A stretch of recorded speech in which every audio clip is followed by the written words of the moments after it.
It's a new year for the Denver Broncos, and 2024 is proving that there is going to be a lot of change here for Broncos Country. We'll take a look at what the Broncos have remaining here with one game left on the season and what lies ahead in the offseason here on today's brand new installment of Good Morning Broncos.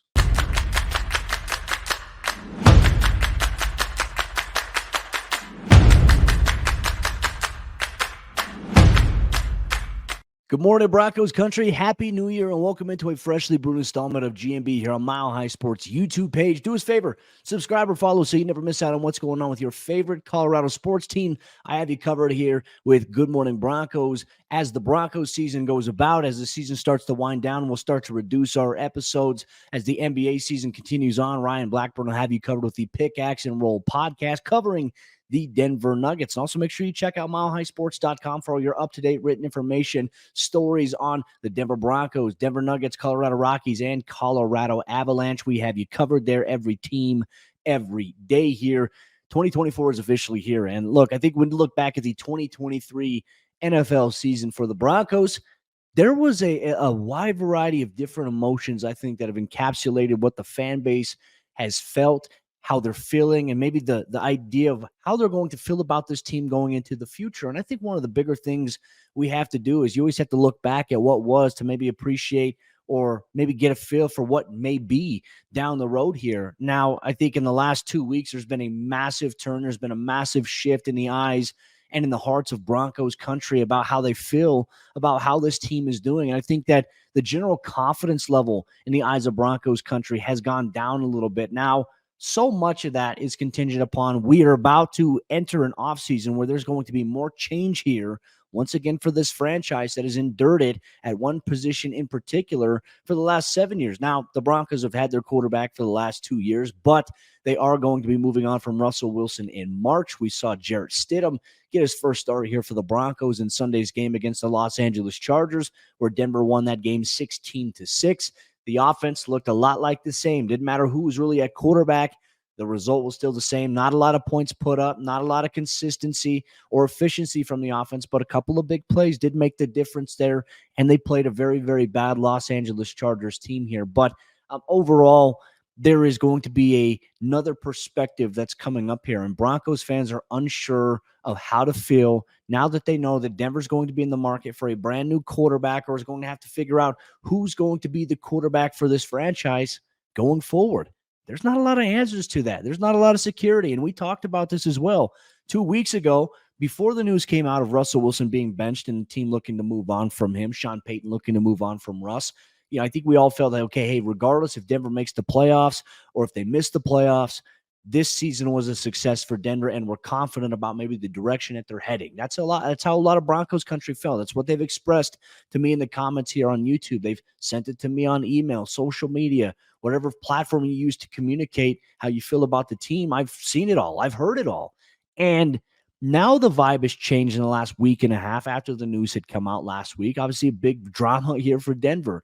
And a lot of people are saying, hey, like Denver right now, they're 8-8. Sunday against the Raiders, they have a chance to go 9-8, have a positive record against AFC West divisional opponents, and have a winning season for the first time since 2016. But despite that, Broncos fans don't have a lot of confidence, and they're very uncertain about what direction this organization is heading in the offseason. Now knowing that, hey, you're going to be in the market for another quarterback. What does that look like? Well, folks, there are so many different ramifications, potential ripple effects that we have to consider here for Denver going forward. Now, I think the biggest thing, if we all know that they're parting ways with Russell Wilson, that's going to impact the salary cap. I'm not sure how they're going to try to manage, fluctuate, or even try to get flexibility in that. You can't bank on the $240 million salary cap rumor that is coming out there ahead of the NFL league owners meetings that we heard back in December. That's not confirmed, and you can't rely simply on that to make your moves. What we do know, players are going to be asked to restructure their contracts, unfortunately, to create salary cap space. Some players are going to be salary cap casualties. They're going to have to cut them to move on to save cap space. They might have to look to trade some players to be able to do that because of the ripple effects of the Broncos signing Russell Wilson to a long-term deal. And look, Russell Wilson has every right to his money for what he's been able to do throughout his entire career, his performances, him leading the Seahawks over time to the playoffs, him being a high-quality professional quarterback, being a top 10, sometimes he even had years where he was a top 5 quarterback in the NFL. We didn't expect, and I don't think anybody expected his performance to drop off the way that it did really again, when he came to Denver. Last year, Nathaniel Hackett started to make sense when you started to see how Denver's offense looked and how the Jets offense looked at various times this year and how Russell Wilson was actually playing pretty well this year for the Broncos. That's not the issue. It's just that the idea that Sean Payton, the way that he wants the offense ran and how Russ plays, that relationship isn't mesh worthy. It's not sustainable. And that's why Sean Payton and the Broncos are moving on. Russ is going to land with some team here in 2024. Not sure who it is, but for Denver, because they're going to move on, they're going to have to eat the cost of that contract. And they're also going to not have, a lot of great options to choose from as it pertains to what they do at the quarterback position. Their best bet is going to be to draft a guy in the 2024 NFL draft, or they could do that and roll with Jarrett Stidham for another year. Now, we had a chance to catch up on Monday with Broncos head coach Sean Payton on his weekly conference call with us, talking and reflecting. He said, hey, look, right now, one game left on the season. Their goal is to go 9-8. Their goal is to beat the Las Vegas Raiders on the road. And every player is being evaluated. And Sean Payton was asked a question about whether or not Jarrett Stidham, even though he's gotten look this last game against the Chargers, this upcoming game here against the Raiders, do these snaps give him consideration for the potential job next year? And Sean Payton said, hey, the snaps that he's taken are equally as important in terms of figuring out what we're going to be doing as an organization going into next season. So, there is a chance. And look, Stidham is under contract here in 2024. There is a real legitimate chance that Stidham is the odds-on favorite to be the Broncos starting quarterback week 1 of next season, a little bit later on this year when the team will kick off their next season in September. There's a lot that's going to happen between now and then, with every realm of possibility kind of on the table, including maybe signing another veteran, a guy in free agency that maybe Peyton has familiarity with, or drafting a guy and letting that guy sit for a year and then rolling in 2025 with a rookie quarterback, which this year's draft class, everybody wants to get on the projectors, the mock drafts, and they want to say, okay, this guy's going to be available here.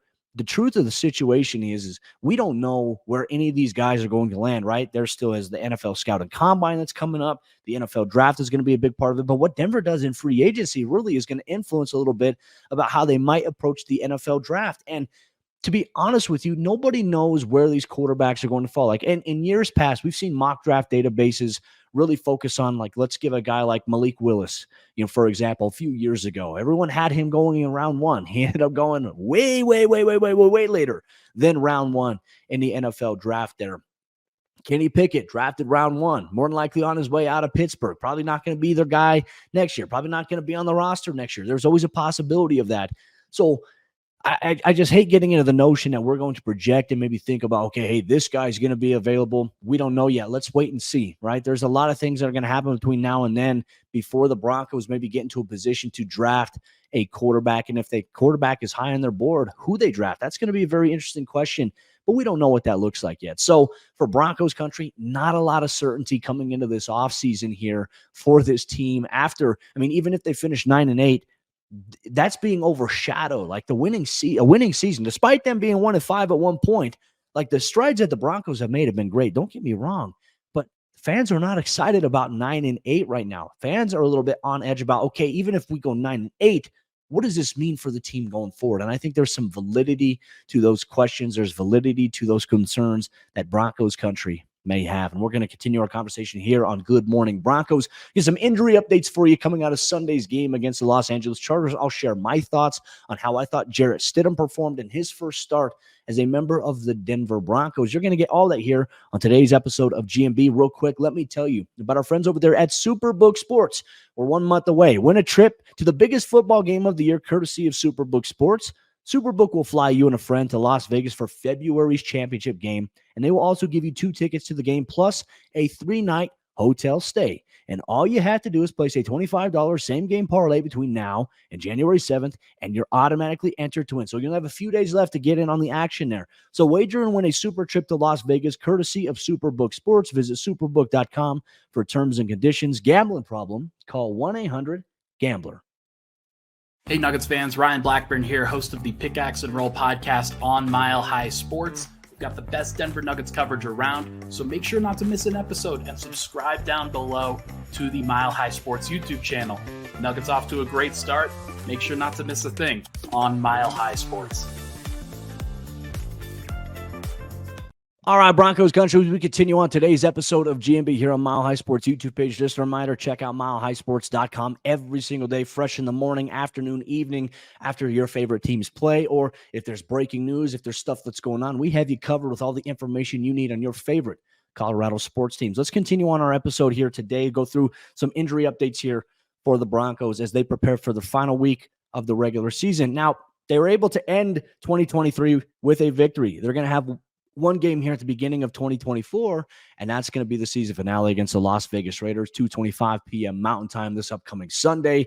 Going to be a very, very interesting matchup. The Broncos have lost 7 straight games against the Raiders. They're looking to snap that streak here. They snapped the Chiefs streak earlier. Can Denver find a way to snap that streak against the Raiders team that's playing really good football right now under Antonio Pierce, who is in line to become the potential future head coach for them, serving as the interim right now. So a lot going on here, a lot of storylines, a lot at stake for both teams in this game here on Sunday. Well, let's get to our injury report here for the Broncos. Now, coming out of Sunday's game against the Chargers, offensive tackle Mike McGlinchey, he took a shot to the ribs on accident from Javonte Williams on an outside run right into the rib cage area. We had thought initially when it happened, he did something to his arm or his elbow, and he kind of came up gingerly. It looked like that.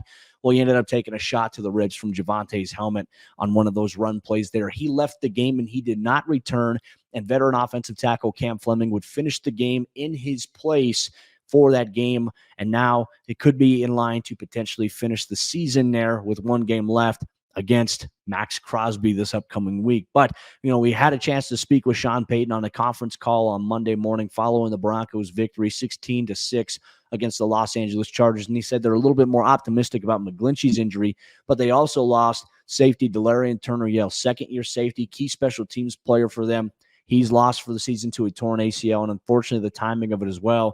Really in one of the second to last games of the season, you suffer that injury, you have to go through, you have to get surgery. He's more than likely not going to be ready for the start of the 2024 NFL regular season. But, at the same time now, Denver's put into a little bit of a tough situation in terms of dire straits, looking at their safety depth, as we talked about, is a huge question. I mean, coming into this upcoming season, okay, you're going to have Justin Simmons. Caden Stearns is expected back here. He's making good progress in his recovery from the patella surgery that he had after suffering that injury in week 1, which ended his season. PJ Locke's playing really good football for the Broncos right now, but he's set to become a free agent, and I think he'll love to return to Denver. I think Denver would love to have him back, but I guarantee you there are going to be some teams out there. I mean, his agent is David Cantor. Everyone knows he's a very good agent, very well known, but there's going to be some teams out there that are going to be interested in acquiring the services of PJ Locke, who's been really kind of grinding and building a name for himself over the course of the last 4 seasons in Denver. And he went from being a key special teams guy to now a key player, a key role player on the defensive side of the ball, replacing Kareem Jackson, who the team was comfortable enough with how PJ was playing to move on from Kareem, who's obviously a veteran status, now playing back with the Houston Texans. Saw his first action back this past week, had an assisted tackle in his return to H-Town there. But PJ's obviously a guy that's going to get a lot of looks. Now, if he doesn't come back to Denver, Denver's safety depth is definitely in question. And even if he comes back to Denver, Denver's safety depth is definitely in question because you can't afford an injury to a guy like Justin Simmons or PJ Locke if those are your projected starters next season. And then you need somebody behind them. Now, Delarian Turner-Yell, who, this year, and I really want to talk about this and bring this to the forefront. Delarian Turner-Yell was kind of thrown into the fire this year for the Broncos after Justin suffered that injury early on in the season. And look, Delarian had some moments where he struggled this season, struggled in coverage. Teams went at him. But when you're a young guy, you're a second-year player, and you get thrust into that position, of course teams are going to look at you. They're going to go after you. He's had some good moments. He's had some not-so-good moments. But this is what you talk about in terms of player development. And not only that, he cut his teeth on special teams as a core 4 player. He was one of Denver's top special teams players alongside Tremont Smith and Justin Sternad this past season. And so for Turner-Yell, the injury, the ACL, is going to sideline him. It's going to shelf him. And now coming into week 18, is J.L. Skinner going to see his first action of the regular season? Look, he dressed out 1 week. He's always been a game day inactive for the Broncos this season, but he dressed out against the Minnesota Vikings. And now you're at a point, I think it was the Minnesota Vikings, if I'm not mistaken, one or the other. But now you're at a point, okay, last game of the regular season, You need a guy to step up on special teams. Can J.L. Skinner do that? And I think that my concern has been you haven't seen him on the field all season long. You haven't even seen him get a role on special teams. I don't know if he's ready. I don't know if the team thinks he's ready. And I think that's what we're going to find out this week. And also, look, if J.L. Skinner's not ready in the eyes of the team, I want you all to keep an eye on Devin Key. He's a practice squad safety. He's been a key part of their scout team this season for them. And he's a guy that was a key preseason standout for them in some of those later games there. I think the Broncos really like him. He's a high effort, high energy guy, pays a lot of attention to detail, invest really on special teams as well. So he might be able to find a way to get activated and elevated up there as that's going to require a roster spot.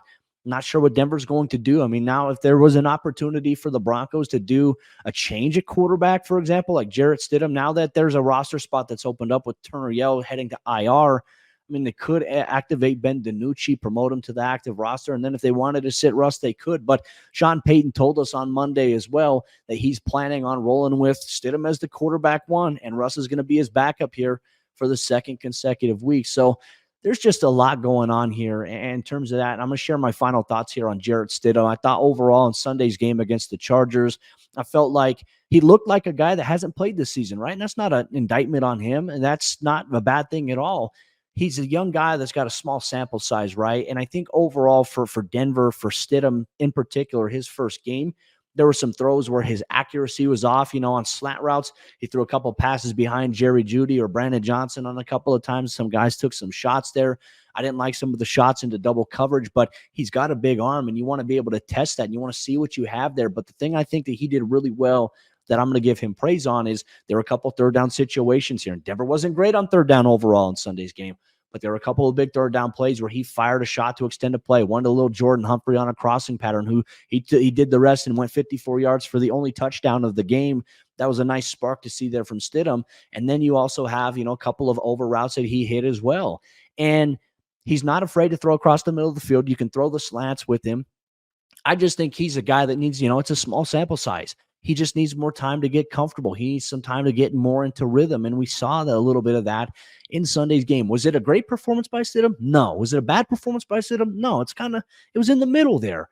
Denver's offense, and I think we got to get to a point where our conversation about quarterback play, it's not just on the one player, folks. It's on everybody around them. In Denver, they were barely able to squeak even and getting over 100 yards rushing in the game. You had Jaleel McLaughlin, who had 8 carries for 45 yards. You had Javonte Williams had 15 carries for 41 yards.